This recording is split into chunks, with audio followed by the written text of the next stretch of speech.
సంబంధించినటువంటి శంకర భట్టు అనేటువంటి ఒక దివ్య రూపధారి ఈశ్వరుణ్ణి నిరంతరము గానము ద్వారా సేవించేటువంటి ఒక మహాపురుషుడు ఉన్నాడు. ఎందుకు అంటే గానము చేస్తూ ఉంటే సాక్షాత్తు భగవంతుడు ఆ గానమునందు రమించి తీరుతాడు. అది గానానికి ఉన్నటువంటి గొప్ప లక్షణం. తన్మయత్వం పొందుతాడు ఈశ్వరుడు. మనమే కాదు, ఎక్కడుంటాడని చెప్పాడు తెలుసా? పరమాత్మ తన అడ్రస్ చెప్పేశాడు ఒకానొక సందర్భంలో. నారదుడు వెళ్ళి విష్ణువుకి అడుగుతాడు, స్వామి మీరు ఎక్కడుంటారు అసలు అని అడిగాడు.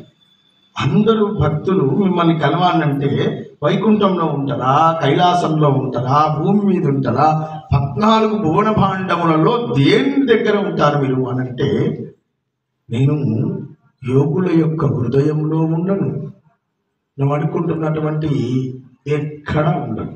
ఎక్కడ ఉంటాను? అంతటా వ్యాప్తి అయి ఉంటాను.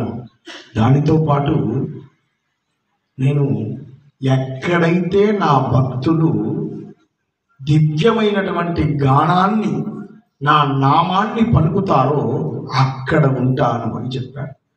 మద్భక్తా యత్ర గాయంతి తత్ర తిష్ఠామి నారదా. నారదునితో చెప్పినటువంటి మాట.